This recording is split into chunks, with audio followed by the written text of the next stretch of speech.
Welcome to this session. In this session, I'm going to take an example for parameterization in Jmeter. Parameterization meaning you are not hard coding your values in Jmeter script. Instead, you want to pick up the values from some file, from some external file. Okay. So, for example's sake, I'm going to use the Vectors application that is shipped with HP Load Runner. It's a sample application. So what you need to do in the beginning is you have to start the web server for Vectors application. So how do you do that? Once you have Load Runner installed, you will see in HP software folder, HP Load Runner, you'll see a folder samples, under which the first link, the first icon here, takes you to the home page of HP Vectors application. But this will be relevant if only your web server is running. So first you start your web server. Okay, this window means the web server is running. Don't close it, you simply minimize it. And how you can have a look at the home page of Vectors application, click over here. Okay, so let it load. Yes, if you look at the URL address, this is the IP address of your own machine, that is loopback address 127.0.0.1. Every machine has a loopback address which is this, or any machine can be accessed using name localhost. I can type in localhost here and still the page loads. Okay, so it is either localhost or 127.0.0.1, or you could also use your IP address instead of this loopback address or localhost, the machine name. So how do you get IP address? You go to Windows Run and type CMD, that is to launch the command prompt. Over here you type ipconfig. This is the command to get IP address. If you are on multiple networks, you may have a lot of addresses coming up, like I have for VMware, for my wireless connection network adapter, and for the dongle stick that I'm using. Okay, I'll use this IP address, wireless network connection 192.168.1.2. Okay, so instead, if I give the IP address here, still the page loads. Okay, so when you have your web server running locally, you can access the Vectors application in these three manners: IP address or localhost or your loopback address. Well, I am going to copy this URL and use it in my test plan while I create my Jmeter script for this flow. So what I'm going to do, I will first describe you the flow that I'm taking here. I'm going to click on sign up now and fill up this form for customer profile, and I'm going to create customers. Okay, so I will record one flow using Jmeter HTTP Proxy server, and then I will do parameterization of these fields so that I can create multiple customers using the same script without having to record another time for different set of data. That's the idea of parameterization. Okay, so as you know, I'm going to use HTTP Proxy server, which is available on Workbench. If you right click on test plan, non-test elements are not available here.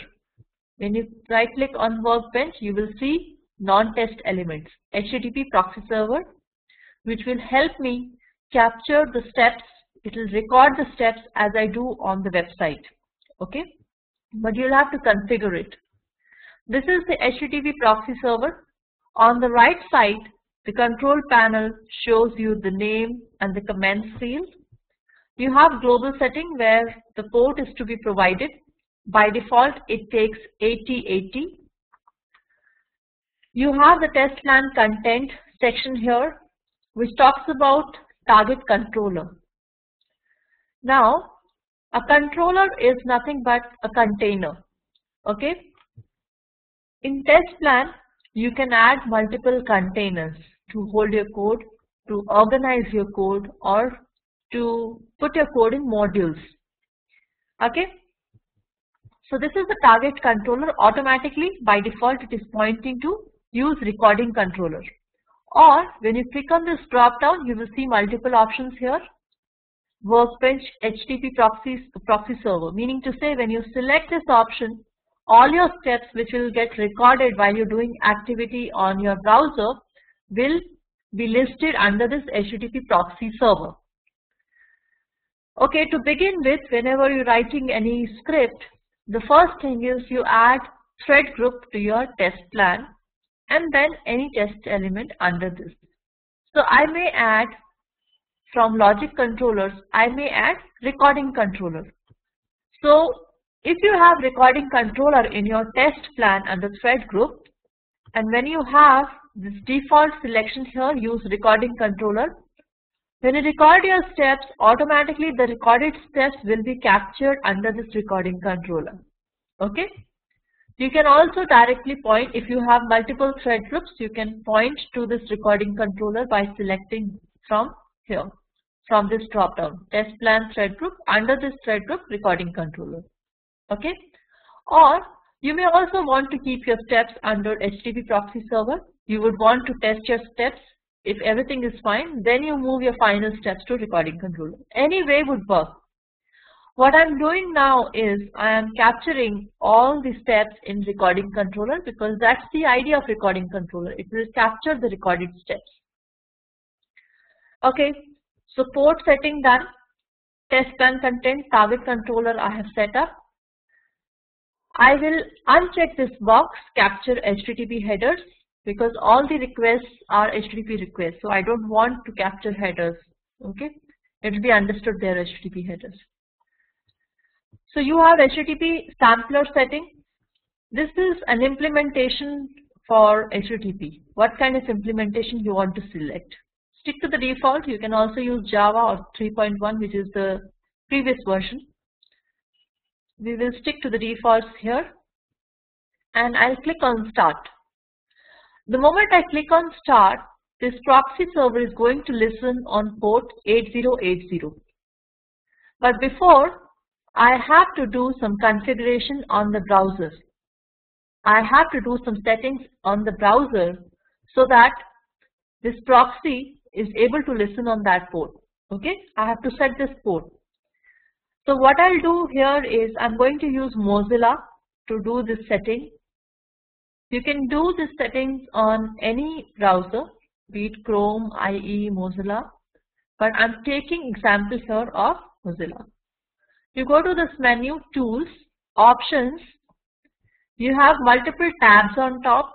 Click on Advanced, and then over here you have 4 tabs, General, Network, Update, Encryption. Click on Network tab, and this Connections section has Settings button. Click on this Settings button. You will see by default you would have no proxy, or you may also have some other option here. Use System Proxy Settings or Auto Detect, depending on your organization proxy settings. So when you are working with HTTP proxy server in Jmeter and you have this port 8080, so what you need to do is you select manual proxy configuration from here and type in the server where this proxy server is running. Type in the IP address or name of the machine where proxy server is running. So the proxy is running locally. That's why I will add localhost here, and I'll give the same port as I have here. Or you can also change the port. For example, if I make it 2020 here, I can also use the same port here, 2020. Okay. Make sure this port here and the one you're using with proxy server, they should be same. And that's it. Say OK. So that's it with browser configuration according to this proxy server. It's all set. Now I am going to open this website on the configured browser, Firefox. But before that, I would say start. Once I say start, it is going to capture the recording, the activities that I do on this browser. It is going to record all those steps and put it under recording controller. Fine. I'll hit start button here on HTTP Proxy server, and I will go to Mozilla or any other browser which you have configured according to this proxy, and I will access this web page. Okay. Go back to your Jmeter script. Under recording controller, you see some steps generated. They are recorded. I click on sign up now. Some form comes. Again, you will see some more steps getting generated. I will quickly fill in the information. I'll say jtest, password again jtest, first name jtest.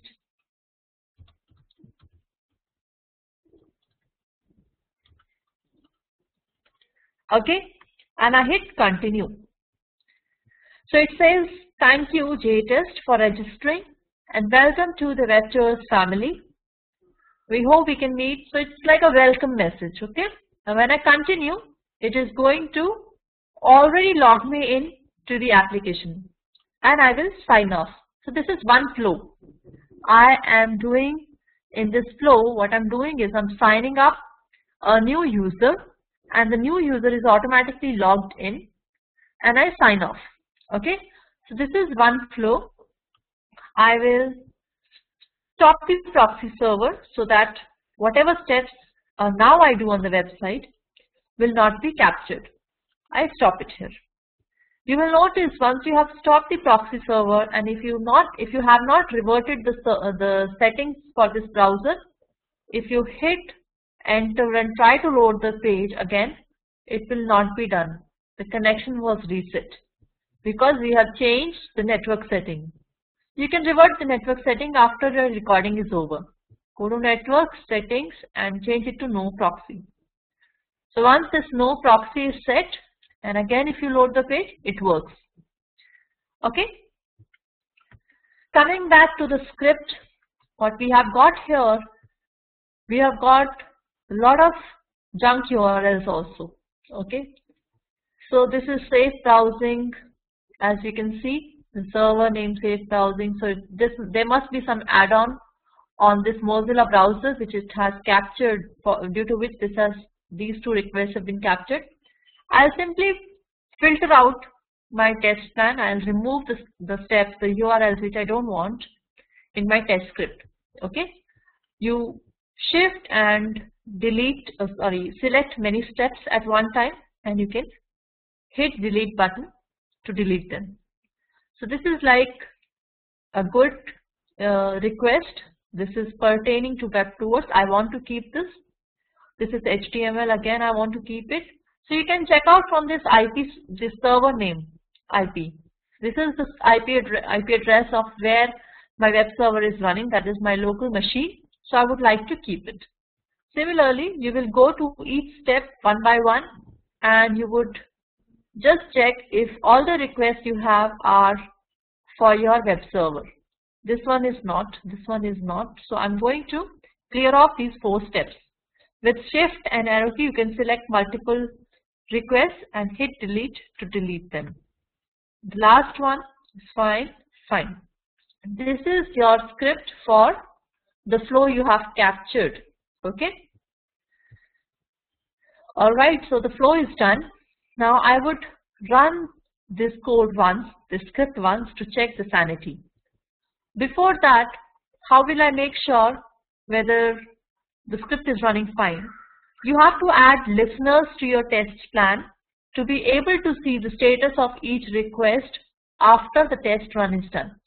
So you right click on the test plan, go to add listeners, and I can add view results tree. This will show me the results in tree format, all the samplers. Samplers mean requests. All the requests will be shown in this tree format, and the status of each on along with response data for each request will be shown to me. So what I do now is I will want to run the script. With this button here, this button, you can start playing your script. It says you should save your test plan before running it. Yes, that is required. So what you do here is save the request, save your script here, and I call it sign up script because I'm signing up users, and the script again is saved in JMX format. You can open your script with the help of XML editor. Now you see the script has run, but for how many users did it run? That information we can check from thread group. In thread group you will have the information number of threads. Threads mean users here. In Jmeter terminology, threads are virtual users. Ramp up and what is the loop count? How many times the iteration count is loop count. So you go back to your view results tree. You can see each request as it is shown here. It is captured here in results tree, and some of the requests have green triangle with check mark, and some of the requests have red triangle with exclamation mark. This shows error and this shows success. Okay. Now you see a lot of steps produced for the small flow. Sign up just included 2 or 3 pages, right? Filling up the form, welcome message, and then sign off. 3 steps, but there are a lot of steps generated over here. There are many steps which you may not require to include in your script, like loading of this HP logo, web towards PNG. Okay, there are many steps which are pertaining to download image files in the format GIF or PNG or JPG or favicon icon. So you can filter out these requests manually. I am doing it manually here. I will filter out these PNG requests because they do not, I don't require them for performance testing perspective. So let me clear off GIF. Even JS I don't want. JS stands for JavaScript. PL I want. Icon I don't want. So basically you see a lot of steps already there which will clutter up your test plan, and you are removing your steps which you do not want. Okay, so these 2 JS and GIF I am removing, and again there's some set of GIF statements here, URLs here. Okay, now what I'm left with is HTML, HTML.pl, HTML, PL. Okay, sounds good. So this looks like a short script, and I'm going to play it once more. Well, what happens is already you have results in your view results tree. When you click on run, it is going to merge the previous run results with current run. Okay, let me show you. Already you have some steps here. I put the selection, the highlight on the last step. When I run, you will see the previous result not going away, but new results joining in the end, merging in the end. So this is one feature where it does not reset your results. You have to manually clear off. By using this icon, you can clear all the data, all the previous run data, and now you can run to get a better picture. See, all the steps are done and fine. When view results tree, you will see that on the right side for each of these requests, you have sample result tab, you have request tab, and you have response data tab. So for each request, you can check out what request passed in, what request was passed, what URL, and the response you received with respect to this request from the server. The sample results tab will show you the status of your request, the response code, response message, header in bytes, size in bytes, latency. Okay, so you can check out the status of your request from the sample result, what request got passed from request tab, and response data, that is the response received from the server. Alright, now let's go back to our requests individually because we want to parameterize now. Okay, so in this web tours, you will see the name of the HTTP request and the path are kept same. When you use recording using HTTP Proxy server, these are same. You can change it yourself. You can give it some descriptive name, say web tours launch page. Okay, this is for your own knowledge. This is for your own help. You can give the names on your own and just change it here. You will see the change appearing in these nodes also. Header.html not required as such, but still I just decided to keep it. I'm removing it now. Okay, so home.html. You will see that in each of these requests, you are able to see the IP address, the path, and over here in this section, the parameters you pass along with the URL. Okay, so we will go to each of these requests and check out the parameters being passed. Over here, you see username, password, get info, nothing is being passed. In the next one, this is the form. This login.pl is the form that we passed along with all the values. What you are seeing here, jtest, username, password, password confirm. This is the request which represents that sign up form. So now we need to work on this request. Basically, we need to parameterize this value. This value is hard coded. If you try and play your script, this script again and again, although script shows passed here, but it is not registering this user in the database. The reason being, the database expects unique name, and this name is already taken. So it is not going to create a new entry with the same name. So what we need is, we need to pick up the data from some external file. Okay, so I am going to add a CSV dataset config here. I'll bring it on top. Using this, you can create an external file. You can create test data in that external file. For example, I'm going to create a file in C drive. Okay, so over here, I'm just going to create a new file. I will open up this file. I'll call it test data, and inside the file I will write some username. For example, I will only want the username and password to be taken. Okay, jtest pass, then jtest2 pass. Okay, so 3 entries I'll create here: jtest3, jtest pass 3. I'll save this file, and I know it's in C drive testdata.txt. I'll load this file from here. What is the file name? So I will take the entire path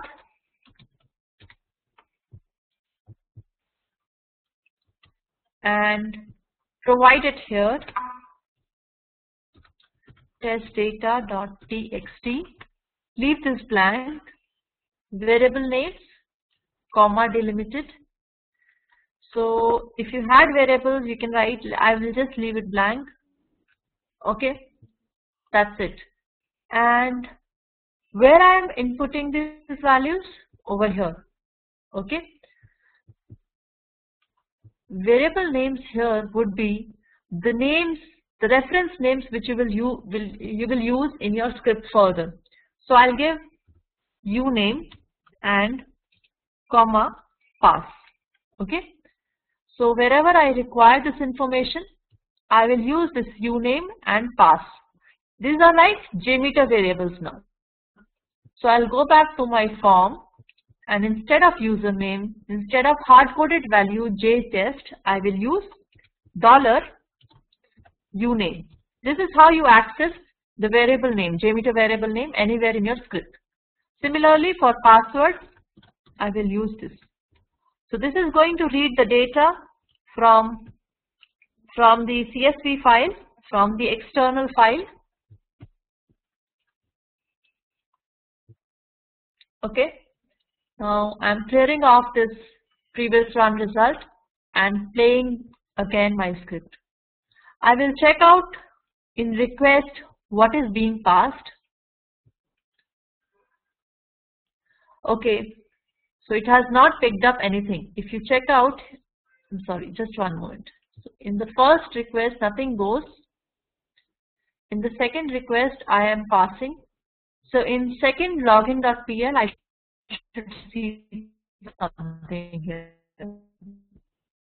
So in the second login.pl request, I see it is a post method call and username jtest1, password jtestpass. So the values have been picked up from this file jtest1, jtestpass, and have been substituted in the post data here and passed to passed in the request. So now I'm going to check out the response data. You can render response data from text format to HTML format. Like by default, what you see response is in text format. So in view results tree, you have this drop down here. You can change it to HTML format, and you can check out. Okay, so this shows successful login. JTest1 was the new login that we created, new sign up we created with the help of this external file. Okay, so instead of having hard-coded value in this form here, we have used the value coming from this file, and this is called as parameterization. We are not hard-coding the value, we are using values from an external file. And if you increase the number of iterations, so you increase the number of iterations to 2, each time a new value will be picked up.